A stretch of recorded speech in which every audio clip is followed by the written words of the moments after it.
The quickest way to the bottom, oddly enough, is going straight to the top. Today we're talking about reliability failures. And if you have no idea what I'm talking about, you will after this episode. So sit back, stay tuned. You know the drill. We're going for a ride.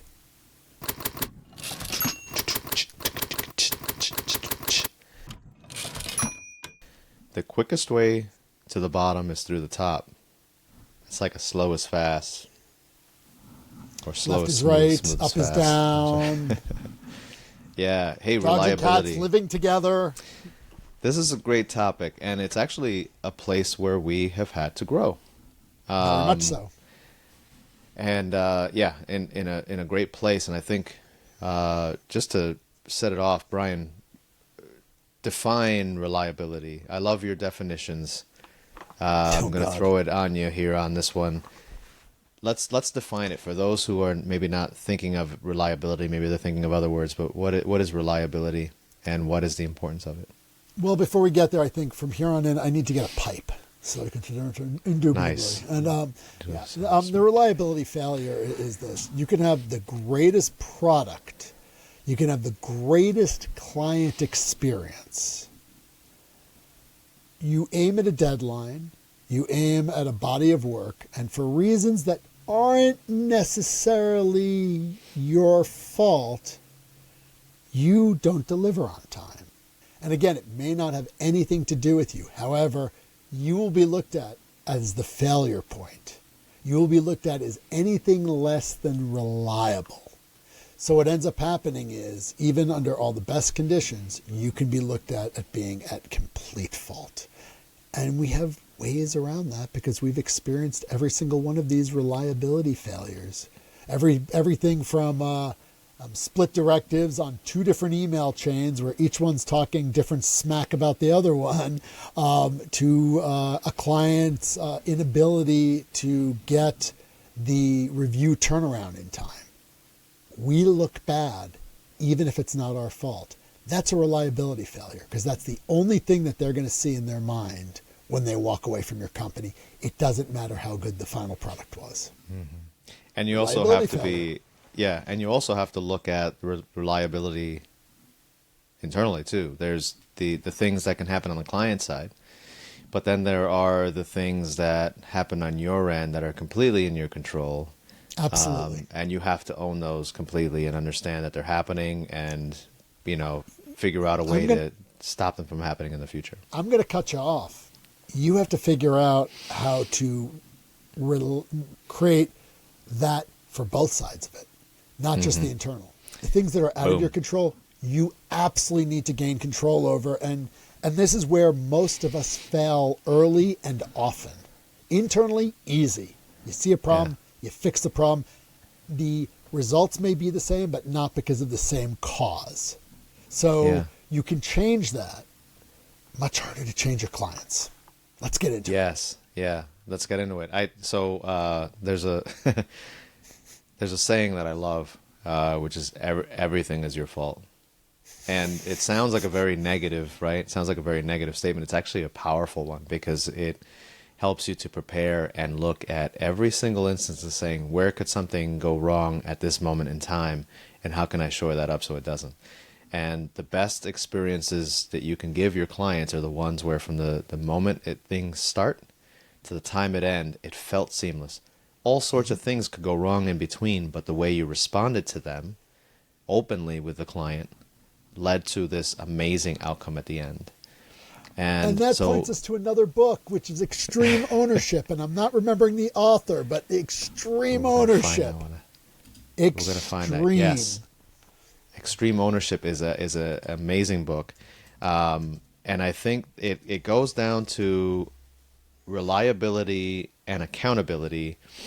They like to have picnics together because they absolutely go well together. And it sounds like it was written by Jocko Willink. Yes, thank you. Yes, he was a military. He was a gentleman in the military. How U.S. Navy SEALs Lead and Win. That's the name of the book, Extreme Ownership. Fantastic book. So yeah, I think accountability and reliability kind of go hand in hand. And there are three places where reliability has to be looked at, right? If you have a team, there's the internal. And we'll go into, I think it's important to really talk about what it is that bad reliability looks like so that we know what it looks like when it's working. But internal reliability issues, like how your team operates with each other, those interpersonal, not only relationships, but in terms of the workload that they're sharing and splitting, the reliability between you and the client. But then the magical third leg of the stool is the reliability of your clients back to you. And going back to the everything is your fault, regardless of where it falls apart, if you miss that end time, that deadline, that where that video needed to be live, it's all on you. And so it is imperative that we look at this and take this seriously and put these things in place so that things do not fall through the safety nets. I just combined like two different two different metaphors there, I think. But Mixing you get metaphors the is what we're about at Henry's. You get the idea. So let's talk about it, Bryan. Let's jump into that because I mean the first thing is obvious. The first thing is if I give a task to a colleague, I expect that task to be done. And if I give that task to a colleague with a time frame, I expect that time frame to be met. Sometimes I know some of the problem that exists even between us. You have a very different vision of what I have. Sometimes I'm right, sometimes you're right, but you have a very different vision. So for me, trying to be my biggest client, my reliability is I can't do this for you because you'll rip it apart and change it into something better. But can I, what we started calling teeing it up. Can I tee this up so that the material is there for you to grab? And then you can instruct me on how to make it better for the next time. And it creates a cycle and it creates a loop. And there are times you're like, oh, I didn't tell you. So you take the ownership. There are other times it's like, oh, could you? Yeah, I'll take the ownership. So the ownership is really about that interpersonal communication amongst your team, expectation, and the knowledge that it's not necessarily going to go the way that's in my mind, but how can I serve Johnny? And how can Johnny serve me? And when you do that, it creates a feedback loop. That's the key here, a feedback loop. So as you're taking ownership of this, if you don't have anything to push against, you have a problem. Now, if we take that component and say, well, okay, well, we're delivering to the client what their expectations are. Cool. Awesome. Now let's create a feedback loop within them, because what ends up happening is I deliver my product, my project, for review. If I told them it'll be done by this Friday and here it is Tuesday, but they're not expecting to get any feedback to me till Thursday night and then it comes in Friday morning, it's too late for me to get that turnaround. Where's the feedback loop there? I'm expecting them, because I threw it out into the world, to get back. As opposed to saying, well, if I give it to you today, I kind of need it by the end of the day Wednesday. If that's not going to happen, we need to renegotiate, rediscuss the delivery deadline and put that in writing. That forces the hand of that feedback loop. And that feedback loop is critical. It's the, I'm doing this so that I get it to you, but I need to know that you're doing this. At which point they say, you know what? Our CEO isn't in until Friday morning. Can't get them on to look at the final review. Yeah, let's push it to a week from now.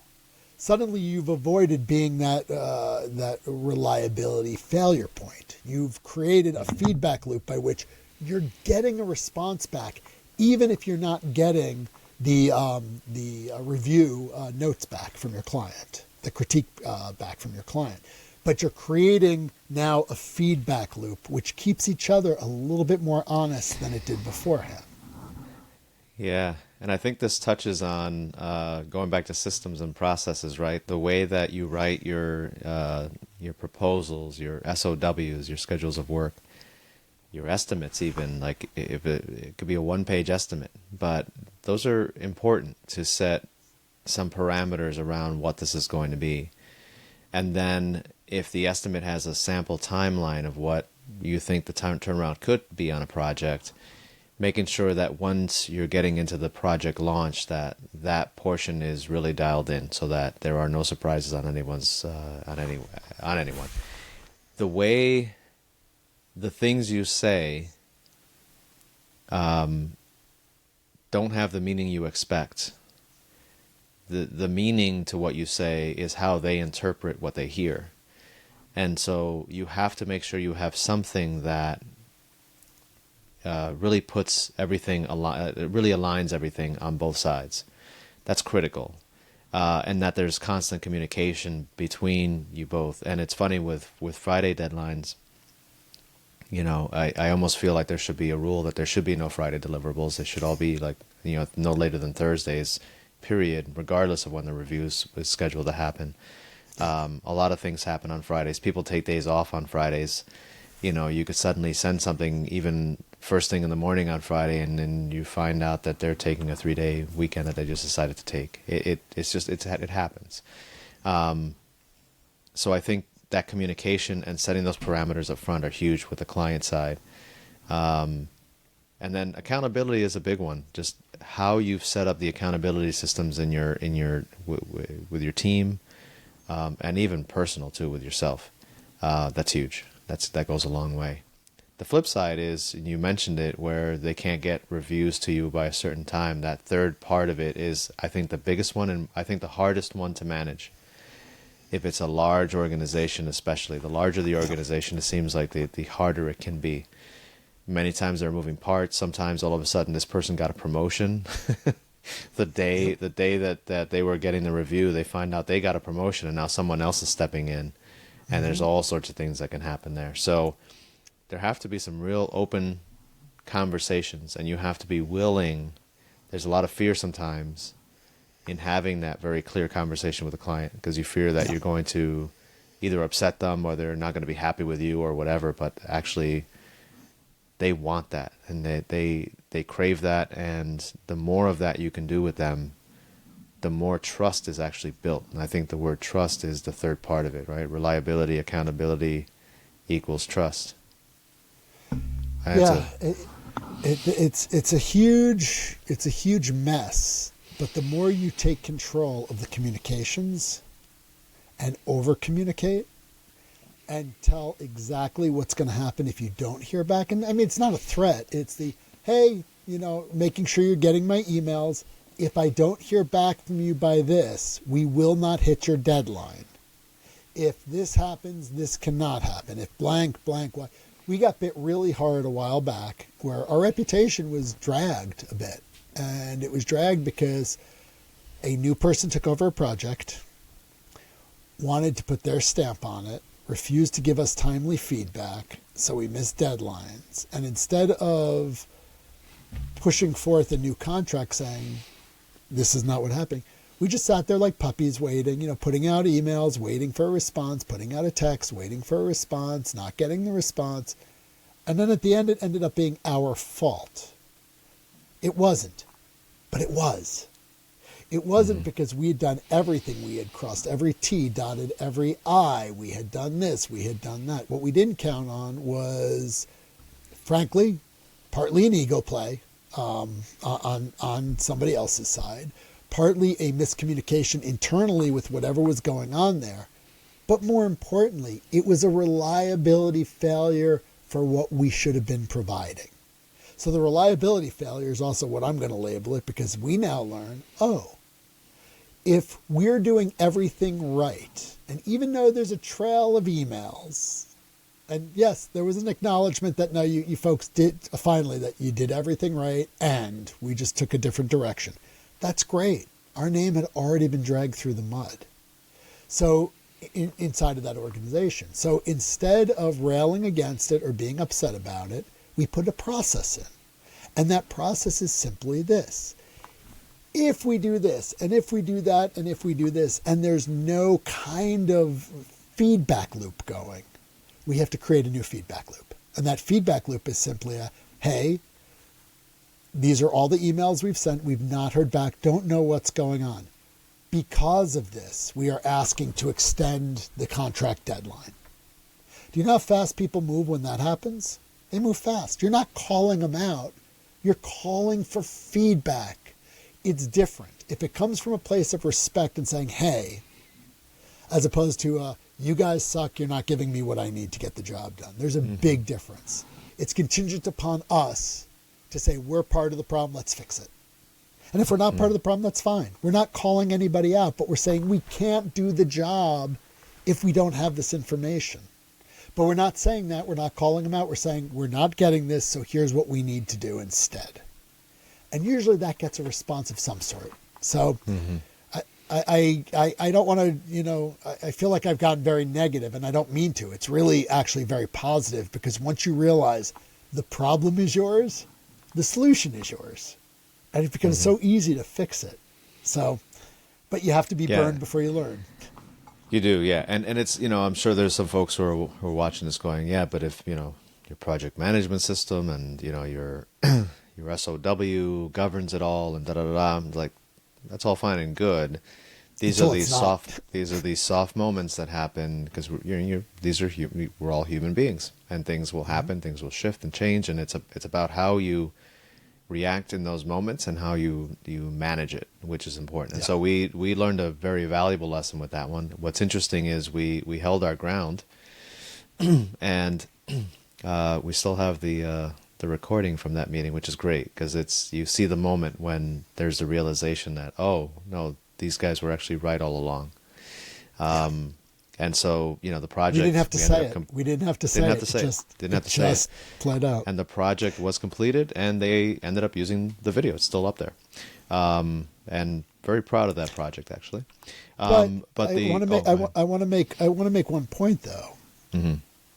Our name, not by everybody, but our name was being tarnished internally for not being able to deliver projects on time because of that miscommunication internally that they were suffering. Correct. So in the end, you have to own it, because you're the one who's going to be waving in the wind. And I don't say this out of anger. I have no anger or hostility toward anybody in that organization. I think they're great as people. Whatever happened, happened. But by us standing and positioning and reminding and showing, we had all the proof points. It didn't make it pleasant. It just made it justified. So just be careful. And so I think it's really changed how our, we talked about things like ego might be at play sometimes with reliability, whether it's over-promising on something that can happen in an unrealistic timeline is a big one. But then also in the ability to have a conversation with a client that is not necessarily a pleasant one in the moment, but it has to happen. And going right at it is the best way to do it, and having a very open and frank conversation about something that's happening that needs to be addressed. And they'll respect it. If you try to work around it because you fear that it's going to have a negative impact, that's worse, because the impact will be negative because something will go wrong. So for us, it's really important whenever we get that call saying, hey, we need to make one small change, or, we need to add this or this or this. The first thing we say is, all right, can we look at our timeline? And it's like, here is the earliest that we can have it. And it's a very realistic timeline. And most of the time when they see that and they realize what's at stake on the other end, you can move mountains to an extent. Something, it will cost something to move that mountain. And we will do it all the time. We go above and beyond for our clients all the time. And we do it gladly. But there are times when you have to really look at it and say, like, look, this is what can't happen, and you won't get your product in time for this reason. And once they see that, they usually either scale back the request or they dismiss it and perhaps use it for a different video down the line. So I think it's really important to have those open conversations. Or they accept it and say, yeah, you know what, we're not going to get for another week.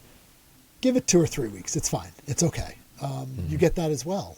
But it braces against that reliability failure. You don't want to see as being unreliable. It doesn't matter whether it was your fault or not. You just don't want to be seen as being unreliable.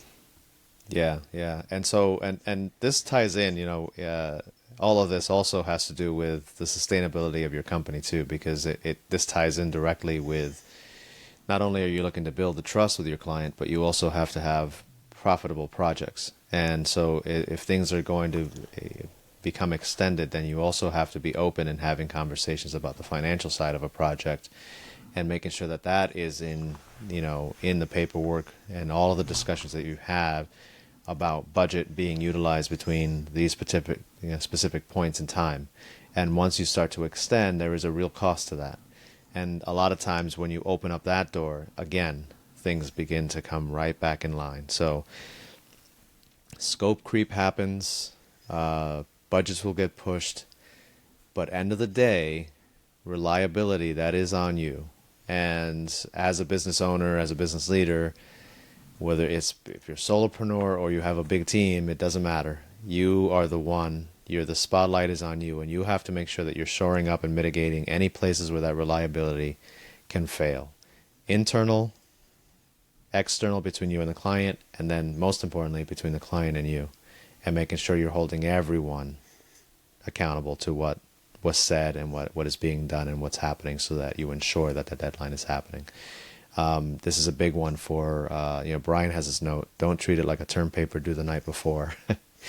This is where planning is huge. And this is where you have to watch out for all the potholes and keep everything moving and humming and having some very real conversations internally and externally. But yeah, reliability, huge topic. Remember, reliability and accountability equals trust. Keep growing that trust. If you've had some missteps, it's okay. You can get your way back through it. Just every single one, just do better and better and better and get better. Continuous improvement. That's what the name of the game here. So Own it. Just own it. Own it. Extreme ownership. Own it all. I think we'll put the link to that book in the description below. This is a great book. Perfect. All right, everyone. Thank you for being a part of this. We really treasure you guys and having you along for the ride. So thanks for tuning in, and we're going to see you on the next one.